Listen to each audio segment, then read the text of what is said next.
Thank you very much. I think you've filled some of the gaps by pointing us to joint initiatives that could embrace the Commonwealth and also global entities beyond the Commonwealth. We have very little time.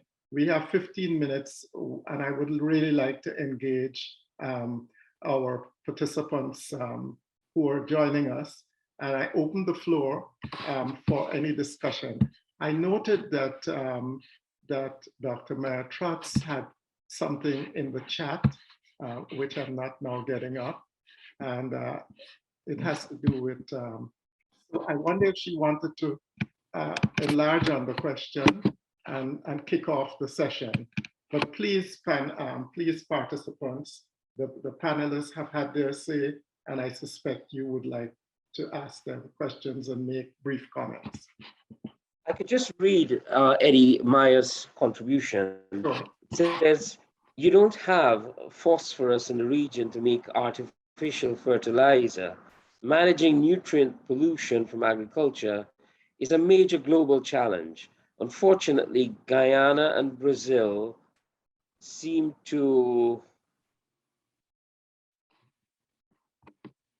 Seem to be on track to follow monoculture food production. Thank you, Paula. Nicholas, you wanted to answer that? You wanted to say No, I'm sorry, Eddie. I just wanted to read to the end because I can see it on my screen. Okay. Yeah. Well, I wonder if any of the panelists, Ulrich? Eddie, could you repeat that question for me because it didn't come through clearly. You don't have phosphorus in the region to make artificial fertilizer. Managing nutrient pollution from agriculture is a major global challenge. Unfortunately, Guyana and Brazil seem to be on track to follow monoculture food production. And I think this relates to an issue that you raised about the JAGDEO initiative. And I wondered if you wanted to make that connection, Neville. Yeah. Well, if we look at the future of the agricultural sector in the Caribbean, certainly monoculture is not something I see. If we are looking at supplying the Caribbean market and replacing the billions of dollars imports that we have, what we would ideally want to move to in terms of green agriculture at some point in time is to use organic fertilizers with composting and whatnot. Everything is a transition. While we put all of that in place, I take very seriously the point of the nutrient loads that basically goes into the ocean environment. When we're talking about blue growth, etc., this is a very important consideration. But it's a transition. We're talking about the urea aspect of our fertilizer requirement. But all this, as I said, is transitional. It's not there permanently. Just as gas right now is figuring in Guyana's move towards zero carbon. And I had made the point recently that one thing that is missing there is a sunset clause on the gas facility, which tells you that it's there as a means to an end, and that eventually, once that end is achieved, you move away from the fossil. So this is transition. This is not a permanent situation. And in any case, to keep the agricultural sector alive, until such time that we can move to that phase where we change to organic fertilizer, we will have to be importing it from some other foreign source. So the whole idea is to internalize all these issues as much as possible until such time we could move away completely from its use. Thank you very much.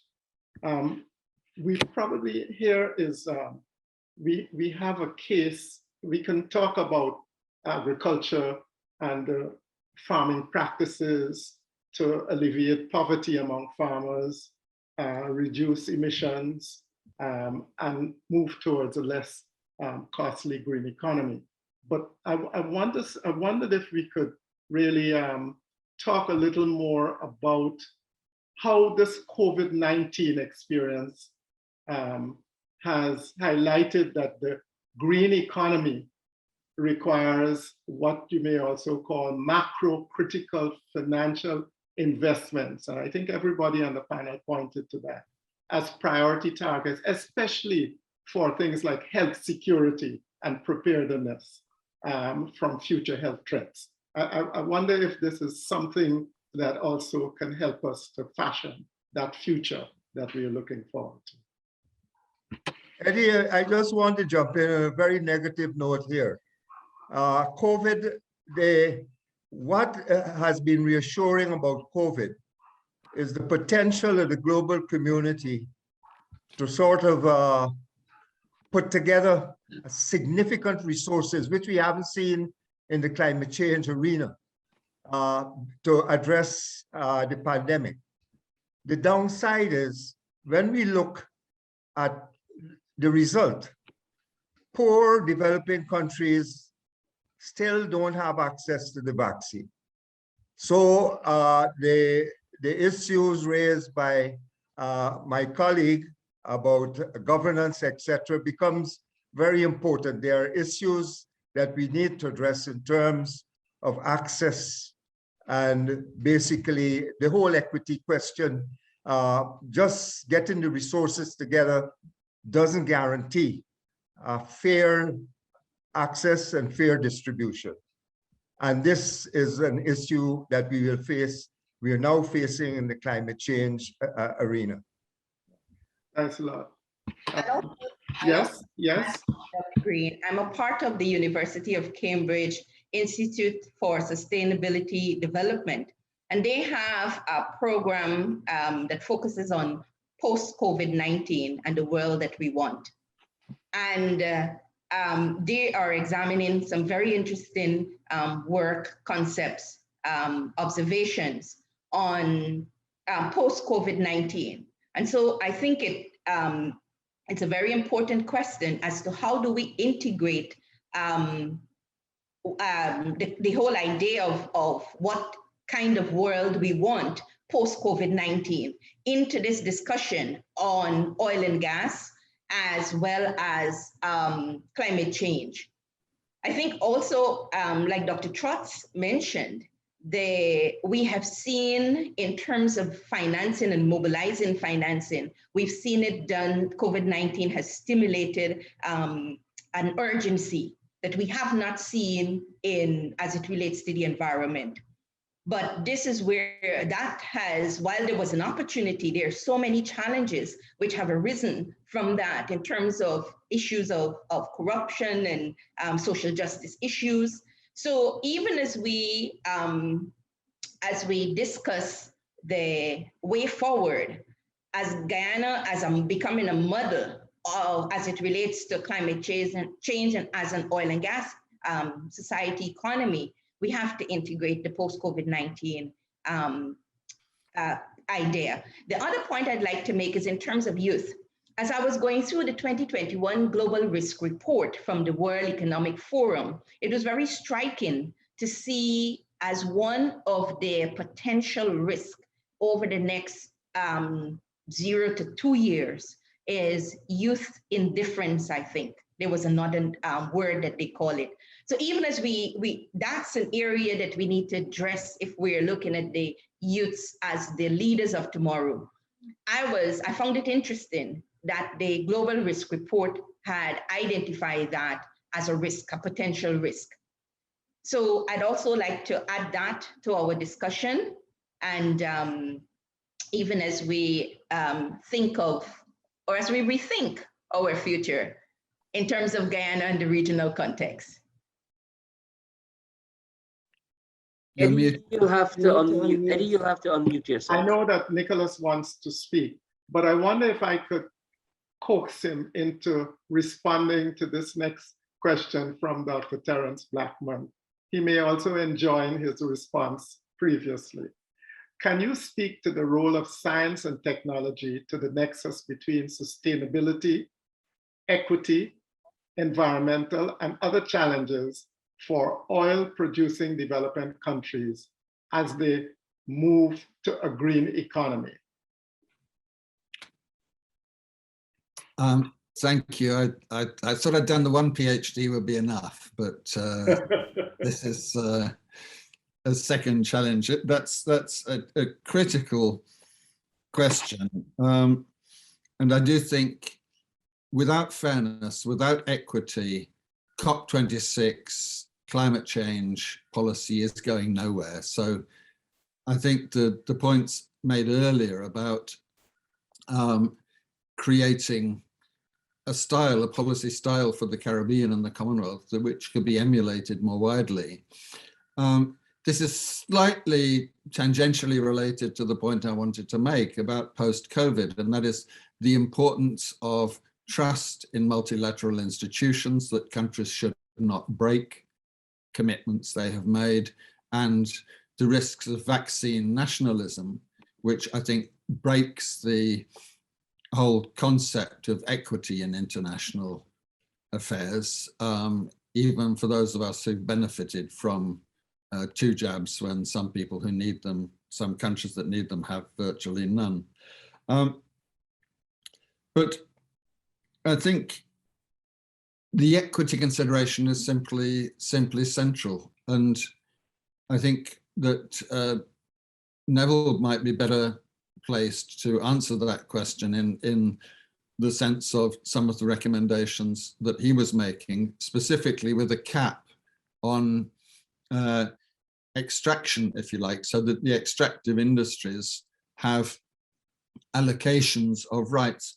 One might go back to what David Miliband once recommended as a global per capita right to carbon, so that people who used more of it or produced more of it would pay compensation to those who used less. And that would obviously, that could be an international transfer as well as within nation transfers. So carbon budgeting on a per capita basis might be a policy response. But I think until we have proper research into monitoring and evaluation of the beneficiaries and those who pay in all of these policy arenas, I think we won't be able to answer the equity question. And I'm very concerned about COP26, that the UK needs to have the trust of the international community and have its own house and its own wells in order before hosting. But they've got another week, so let's give them time. Good. Now we have 3 minutes left on this panel, and I want to give the 3 minutes for a final view. 1 minute each from each of the panel. What would you like to tell your policy makers and your leaders as they prepare for COP and as they go to COP to advocate on this issue of climate resilience? Or you can speak directly to the Guyanese leaders, whatever is your wish. 1 minute each. Ulrich? Oh, definitely the question of access to resources, that we have an implementation deficit when we come to mitigation and adaptation. And the reason is that we have no access to resources. We know what to do.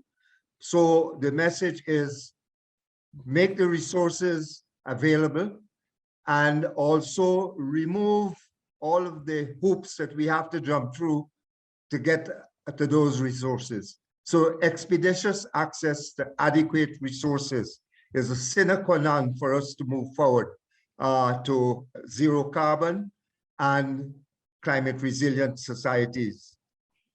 Thank you. Amen. I would like to say that we need to focus some more on the mechanisms in terms of reforms to implement the challenges and the solutions which have been articulated in our policies. We also need to look at rethinking our policies or policy development. So the mechanisms definitely is important in terms of administrative legislation, institutional reforms, the question of social justice, participation, inclusion, equity, diversity, human rights. Those are issues which are important in all three of the sectors, public, private, and civil society sector. Also, as it relates to our investment, international investment norms, I think it's an excellent opportunity. We have an excellent opportunity to harmonize international investment laws with human rights and environmental obligations and standards. Thank you. Thank you very much. And to you, Nicholas. Thank you, Chair. I think first I would recommend joined up thinking across the biodiversity and the climate change COPs so that next year the two are dealt with as one. I would also ask them to promote the development of policy analysis skills in the higher education sector, which can include all members of the Caribbean Studies Association, of course. And finally, I think to be more inclusive, I think, as others have said, of civil society views, including in views and the experiences of indigenous peoples, particularly those in forests and in sustainable fishing communities, to protect sustainable livelihoods and the environments for them at very much the grassroots level. Thank you so much. Co-chairs, you see why I articulated and advocated for 90 minutes. But hopefully we delivered our first step in the relay so that the other panelists, in particular the next one to follow, my good friend Dr. Delisle Worrell, who is speaking. Except that he is not on, Eddie, he's not on, he's on and off. So I would suggest that we continue until Delisle, or is Delisle here with us? He's here. I am, yes. Okay. Yeah. Oh, great. So my apologies, I didn't see him. Yeah, good. We would have been delighted to continue, but Delisle, I know that the ball is handed over to good hands and the relay will continue.